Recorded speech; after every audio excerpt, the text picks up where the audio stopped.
12 जनवरी यानी हमारा national youth day क्यों मनाया जाता है? हमारे प्यारे स्वामी विवेकानंद जी की जन्म जयंती आज के दिन है, तो वो हमारे यूथ आइडल है, होने चाहिए, इसके तौर पे यूथ डे मनाया जाता है। पर आज बहुत बड़ा सवाल है, पूरे यूथ को अगर आप पूछ लो तो स्वामी विवेकानंद जी के बारे में बहुत ज़्यादा पता नहीं होगा, थोड़ी बहुत चुनिंदा चीज़ें पता होगी। पर यह जानना बहुत ज़रूरी है कि स्वामी विवेकानंद ने क्या ऐसा किया, उनके जीवन काल में उन्होंने क्या ऐसी चीज़ें कर दी कि आज नेशनल यूथ डे उनके जन्मदिन पे मनाया जाता है। तो ये समझना बहुत ज़रूरी है। वो सिर्फ 39 साल जिए थे, 39 ईयर की उम्र तक जिए थे। पर वो कहते हैं ना, सेनोरिटा, जिंदगी लंबी नहीं पर बड़ी होनी चाहिए। और वो सिर्फ ऐसी बड़ी जिंदगी जीने वाले भी नहीं थे, वो एक आइडल थे, सही मायनों में हमारे आइकॉन होने लायक है।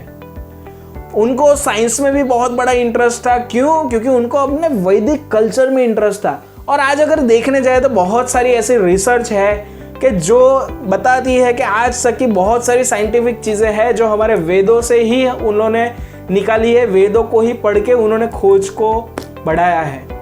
और ये ही चीज़ उन्होंने तो खुद ही स्टडी करी थी।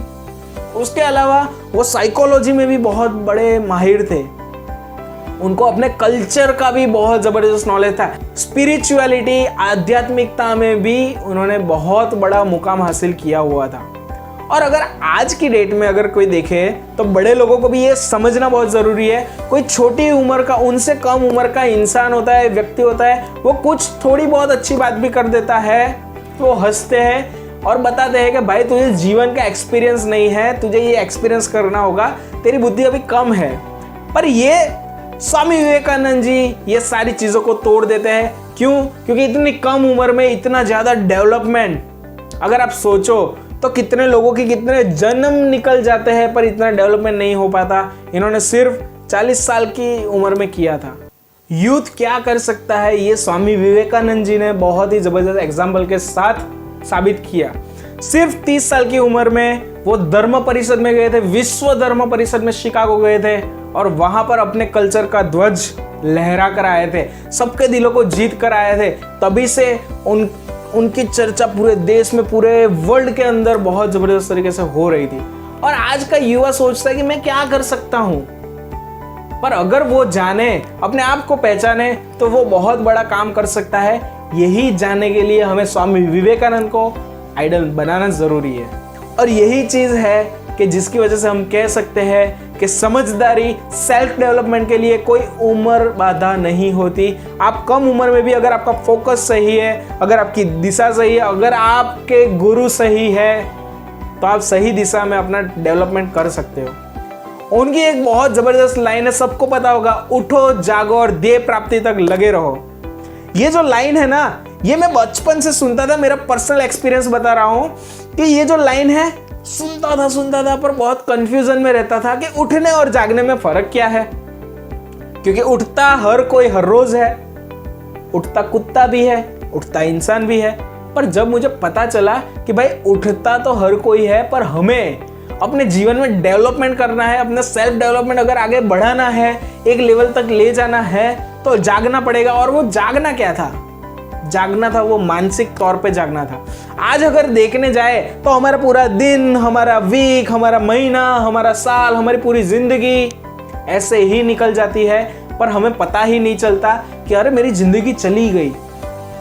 80 साल के इंसान से पूछ लो कि भाई आपने जिंदगी में क्या किया, आपकी जिंदगी कैसी रही, वो यही बोलेगा, ऐसे ही लगता है कि जैसे चुटकियों में वो निकल गई। तो ये जो एक एक दिन है, हमें बहुत महत्वपूर्ण तरीके से हमें निकालना चाहिए और हमारे सेल्फ डेवलपमेंट पे फोकस करना चाहिए। तो यही चीज आज के यूथ को सीखना जरूरी है, क्योंकि आज का यूथ जो है उनको बहुत बड़ा एक सवाल है, उन लोगों को टाइम पास के लिए भी कुछ चीजें ढूंढनी पड़ती है। और आज सोशल मीडिया, इंटरनेट, ये जो टेक्नोलॉजी है, ये आपका टाइम पूरा खा जाता है, आपको पता ही नहीं चलता है। तो ये चीज़ हमें समझनी बहुत ज़रूरी है। उसके बाद स्वामी विवेकानंद जी की एक बहुत ज़बरदस्त लाइन है कि जिसकी वजह से हम कह सकते हैं कि स्वामी विवेकानंद जी ही हमारे आइडियल होने चाहिए। उन्होंने कहा था अपने आप को, खुद को कमजोर समझना यही सबसे बड़ा पाप है। समझिए कि आजकल हर कोई अपने आप को कमजोर मानता है, पर ये नहीं होता, ये आप बहुत बड़ा पाप करते हो।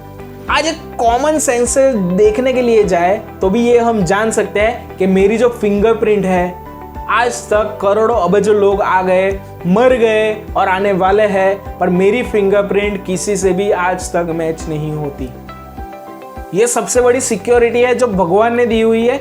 मुझ में कुछ ऐसी यूनिक चीज दी हुई है भगवान ने, वो सिर्फ मेरे पास ही है, वो हर किसी के पास नहीं है। पर उसके लिए हमें अपना डेवलपमेंट करने की बहुत ज़रूरत है। हमें अपने शरीर को, अपने मन को, अपनी बुद्धि को और अंत में अगर हो पाए तो अपने आत्मा को भी जानना ज़रूरी है कि ये सारी शक्ति मुझे जो मिली है वो मैं किस तरीके से उसको प्रॉपर डायरेक्शन में लेके जा सकता हूँ। उसके लिए कोई प्रॉपर मेंटर भी ढूंढना ज़रूरी है, कोई गाइडेंस जो है। आज अगर देखने जाए तो हमारे कल्चर के अंदर देखो, आपको पूरा वही चीज़ दिखाई देगी कि आपका सेल्फ डेवलपमेंट, अध्यात्म क्या है, आपका सेल्फ डेवलपमेंट है।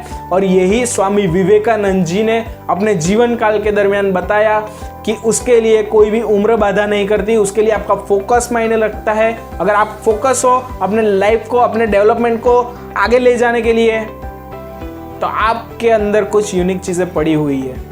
और यूथ डे जो मनाया जाता है, उसका मतलब ये नहीं है कि युवा मतलब उम्र के हिसाब से युवा नहीं कहलाता है। युवा मतलब वो अपनी मानसिकता के हिसाब से युवा कहलाता है। और ये मानसिकता है आज हर किसी को लाना ज़रूरी है, अपने देश के लिए, अपने कल्चर के लिए, अपने सेल्फ डेवलपमेंट के लिए। स्वामी विवेकानंद जी को हमारा आइडल बनाना, हमारे नज़रों के सामने रखना बहुत ही आवश्यक है। और इसी के साथ आप भी अपने जीवन में स्वामी विवेकानंद जी को आइडल रख के अपना सेल्फ डेवलपमेंट करते करते आगे बढ़े। यही शुभकामनाएं आज युवा दिन के दिन पे। और मैं ABHISAG के अभिषेक पारेख आपसे अलविदा लेता हूं। मिलते हैं एक छोटे से ब्रेक के बाद। तब तक अभिषेक पारेख साइनिंग आउट।